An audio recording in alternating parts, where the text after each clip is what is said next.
በተደጋጋሚ ብዙ ችግር እያመጣች ነው። እስካሁን ለሷ መፍትሄ የተባለ ነገር አልተደረገላትም፣ አልታሰረችም። እንደፈለገች ማንነቷን ሳትቀይር እንደፈለገች ዓለምን እየዞረች ነው ያለችው። እና ከዚህ በላይ ምንድን ነው ወገን? እናንተ ራሱ እንደው ዝም ብላችሁ ስታዩ እኔ እኮ ወድጄ አይደለም የምለፈልፈው፣ አንቺ ምን አገባሽ፣ አንቺ ምን አገባሽ ልትሉ ትችላላችሁ። ግን እኔ ሶሻል ሚዲያ ተጠቃሚ እስከሆንኩ ድረስ የልዑል ተከታታይ እስከሆንኩ ድረስ ማንም ሰው እንዲጎዳ አልፈልግም። ልዑልም ሆነ ማን ናቸው። ከመናገር ወደ ኋላ አልልም። ከሰማኝ ይሰማል። ለምን ሶስት ሰው አይሰማም? እውነት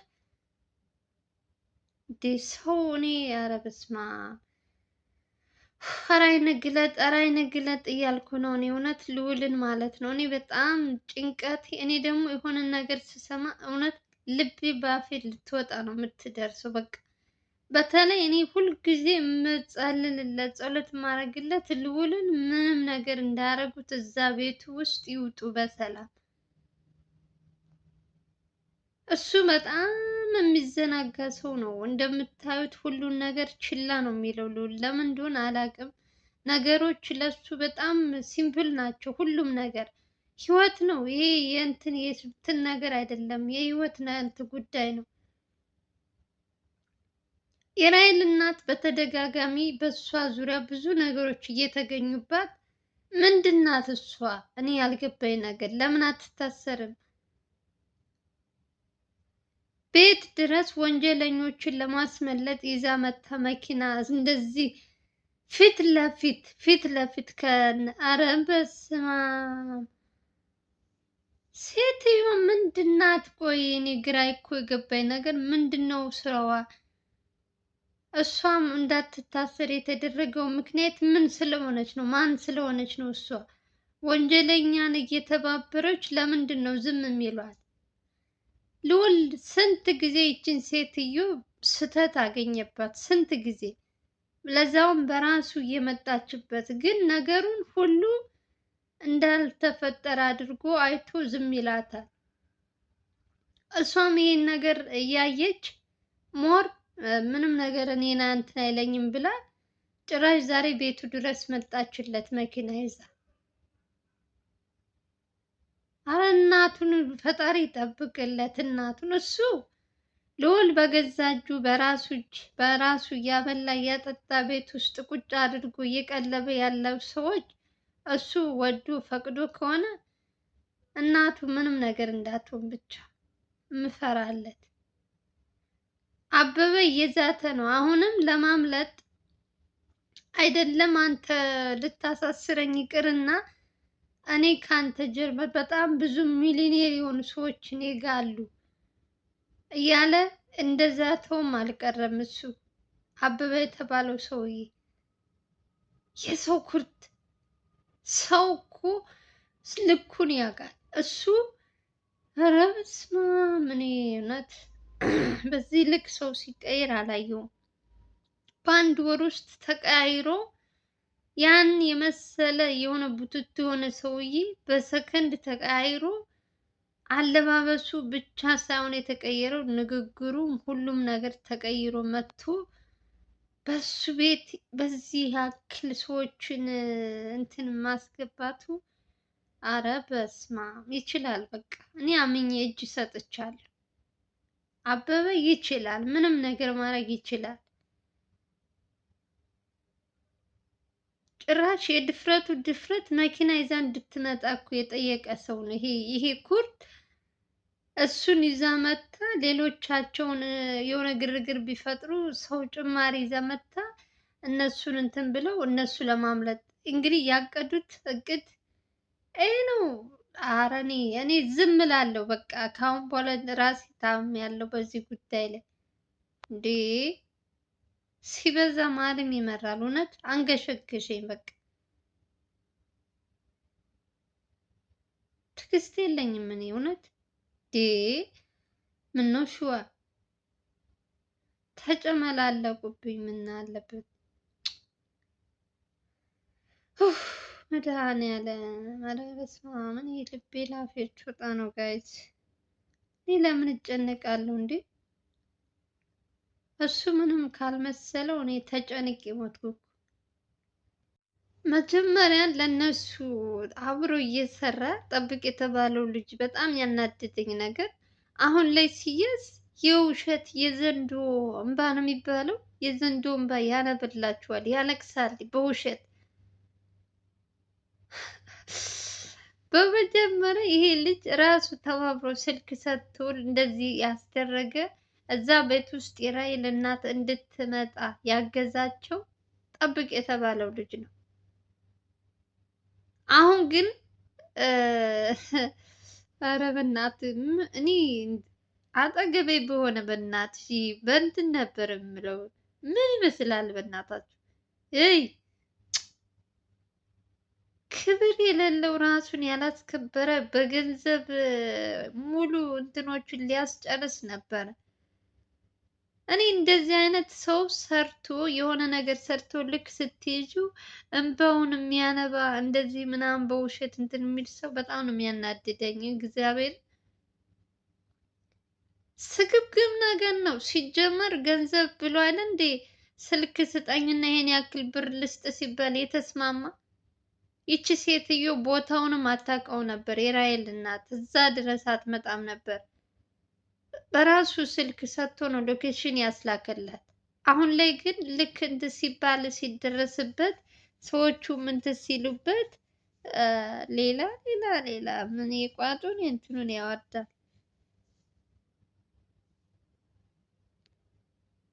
እኔ እኮ ከማን ጋር አብረን እንደምንሰራ ማንን እንደምናምን እኮ ግራ ግብት ብሎኛል ጎበዝ። የእውነት ሰው እንዴት ነው? አምላኮ ትዕግስቱ ስጠኝ፣ ትዕግስቱ ስጠኝ። እንደ ራሔል እናት የተጫወተብን በዚች ምድር ሰው አለ? እየታየ በየጊዜው የምሰራውን ነገር ሁሉ እያየ ልውል እንደሷ ችላ ያለው ሰው አለ? እስኪ ንገሩኝ። የእውነት ይቺ ሴት መታሰር የለባትም? እኔ ብቻ ነው የምጮኸው።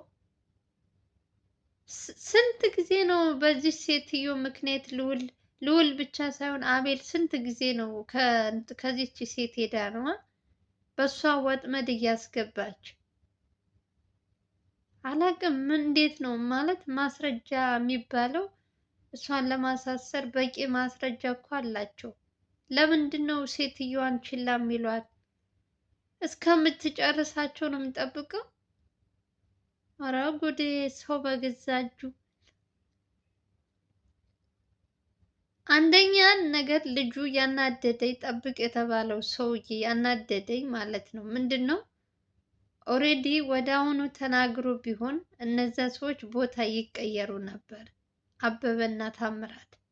እሱ ግን ግግም ብሎ ቀን ላይ ነግሬያችኋለሁ፣ ቪዲዮ ሰርቼ የላችሁ እኔ በዛኛው በእነሱ እንትን አይቼ ነው መጥቼ እኔ በእኔ በትንሹ የሰራሁላችሁ እና ሲጠይቀው ግን ምንም ነገር እንደሌለ እንዳላወራ ልክ ስሰጠው ነው የደረስከው አላወራም ብሎ ግግም ብሎ ነበረ። እነሱም አላወራው እነሱ እንኳን አውርቻለሁ አይሉም መቼም። ሌባ መቼም ስትይዙ አርጋል አላረኩም ነው እንጂ አርጌያለሁ አይልም። ሙሉ በሙሉ ጥፋት ያጠፋው ልጁ ነው። ግን ደግሞ አሁን ላይ ይሄ የዘንዶ እንባ ያነባ ምናምን እኔ ምንም የሚያሳዝነኝ እንትን የለውም። ኧረ በስመ አብ! ለራስሽ ስትይ መታመን አለብሽ። ማንም ሰው በዚህ ልክ መውረድ፣ በዚህ ልክ ለገንዘብ ብሎ የሰውን ሕይወት አሳልፎ መሸጥ ግን እኔ አላቅም። ምን አይነት ኢትዮጵያ ውስጥ ወዴት እየሄድን እንደሆነ አላቅም። ብቻ እግዚአብሔር ይመስገን ማንም ሰው ሳይጎዳ ልዑልም ሆነ ከጀርባም ያሉትም ሰዎች እንግዲህ በራሳቸው እንትን ተርፈዋል። እነዛም ሌባዎች ያሰቡት ሴራቸው ከሽፎባቸዋል። መቼም ቢሆንም አይሳካላቸውም። ነገም ወደፊትም አይሳካላቸውም። እንግዲህ ልዑል እንደሚለው ከሆነ ወስጄ ለሕግ አሳልፌ እሰጣቸዋለሁ ብሏል። እንግዲህ እስኪ እናያለን። እውነት እኔም ሲጀመር ቤት ውስጥ እንዲቀመጡ አልፈልግም። በተደጋጋሚ ለህግ አሳልፈ መስጠት አለብህ አንተን እንዳይጎዱህ እያልኩኝ እንግዲህ እየሰማችሁኝ ነው። እኔም እየተናገርኩ ነው። እንግዲህ የሚሰማኝ ሰው ስላጣው ነው እንጂ እንግዲህ ዛሬ በአይኑ ስላየ ወዶ ሳይሆን በግድ ወስዶ ያስረክባችኋል ብዬ አስባለሁ። ብቻ እግዚአብሔር ይመስገን ሁሉም አልፏል። ጭንቀት ነው። በስማ ተመልካች ነው የሚጨነቀው። እነሱ በዛ በቦታ ሆነው ምንም አይመስላቸውም። እኛ ግን የሆነች ኮሽታ ስንሰማ በተለይ ኮሜንት የምትጽፉ አሩን ነው እንደዚህ አይነት ነገር ግርግር ነገር አይመቸኝም። እኔ አይመቸኝም። በቃ እውነቱን ነው ማየትም ካለብኝ ትክክለኛውን ፍርድ ነው የምሰጠው። እንደዚህ ልዑል ምናምን የሚባል ማስመሰል የለም። ካጠፋ አጥፍተሃል ማለት ነው።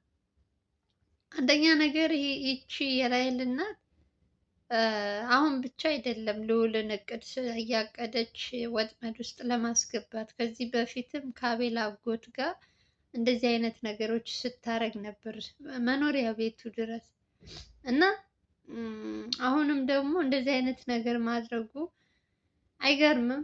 በተደጋጋሚ ብዙ ጊዜ ካያችኋቸው እንደዚህ አይነት ነገሮች ደግሞ በርከት ያሉ ሰዎች ከየት እንደምታመጣቸው ሰዎቹን ራሱ አላውቅም።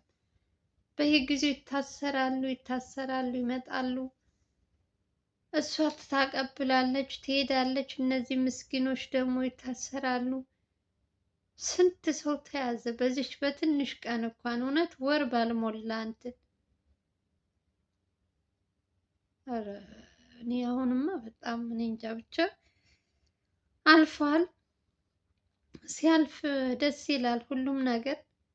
ነገ ደግሞ ምን እንደሚፈጠር እኛማ መቼም እንግዲህ እዩ ዝም ብላችሁ ማየት ነው። እኔ አንደኛ ነገር እኔ የሆነች ነገር ከሰማሁ ሩጬ መጥቼ ለእናንተ መናገሬን አላቆምም።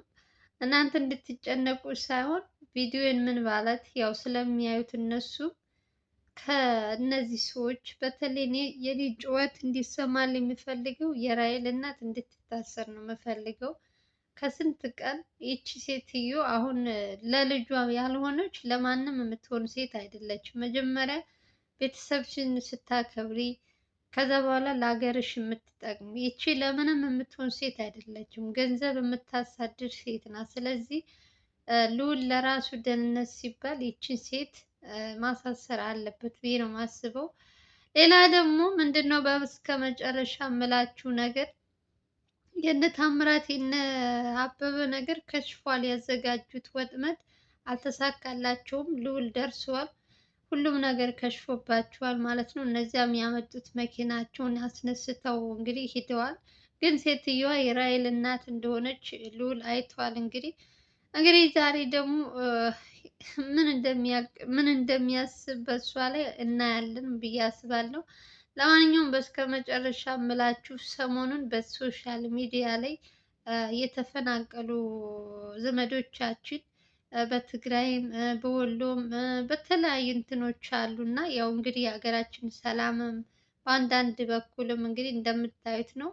ዛሬ ደግሞ በጣም የተናደድኩበት አንድ መግለጫ አይቼ እንግዲህ በሶሻል ሚዲያ በተለይ በቲክቶክ የሚሰሩ ወንድሞቻችን በራሳችን ከራሳችን ኪስ አውጥተን ከመንግስት ወይም ከእንትን ሳንቆርጥ ከራሳችን እንትን ብለን አዋተን ሰባስበን ለነዚህ የተቸገሩ ወገኖቻችን ለማገዝ ብዙ እርዳታ እያደረግን ነበረ በየቲክቶኩ ማለት ነው። እና አሁን ደግሞ ምንድነው ያመጣብን እንግዲህ መንግስት የተባለው ሰውዬ የእውነት በጣም ተናድጃለሁ። ወይ እሱ መርዳት አልቻለም።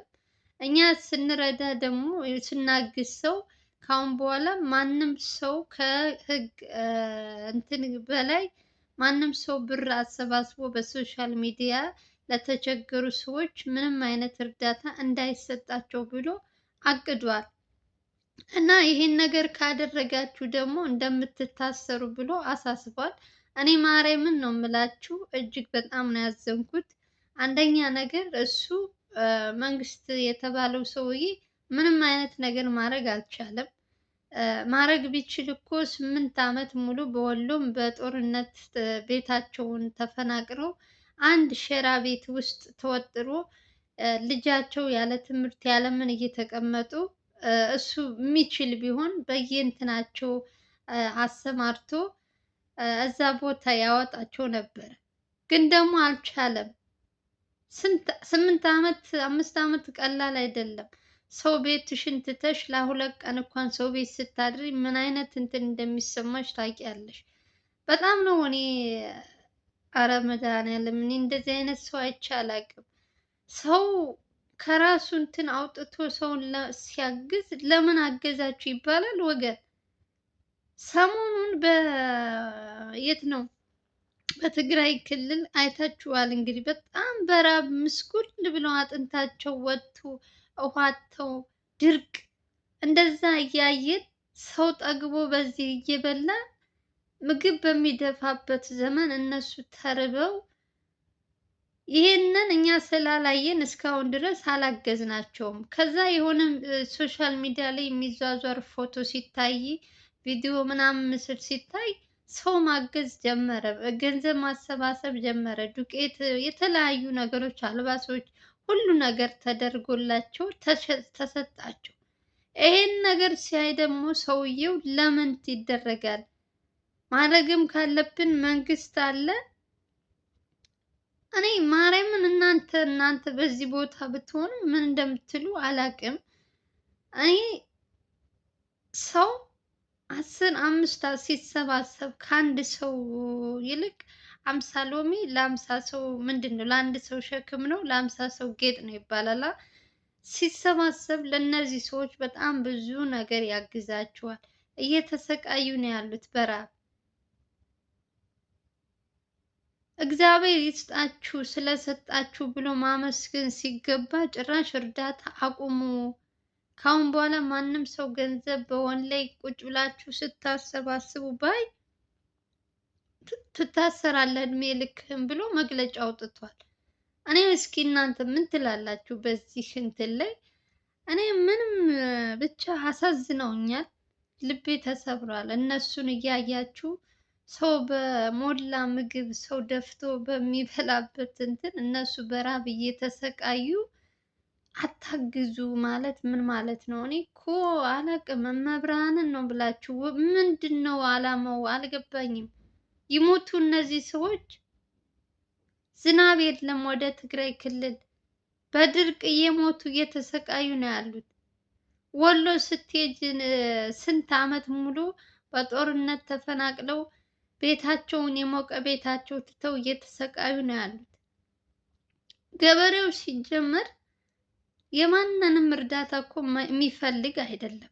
ነገሩ ሁሉ ነገር ቢመቻችለት የሀገሩ ሰላም ነው እንጂ ራሳቸው ሰርተው አይደለም ለራሳቸው ለህዝብ ለሌላ ሰው የሚረዳ ገበሬ ነው ያለው። ግን ጊዜው ደግሞ እነሱ ሰርተው የሚበሉበት እንደፈለጉ የሚንቀሳቀሱበት አይደለም። ስለዚህ ያለው ሰው ደግሞ ቢያግዝ ምን ችግር አለው? እመቤቴን ነው የምላችሁ። እስኪ እናንተ ንገሩኝ።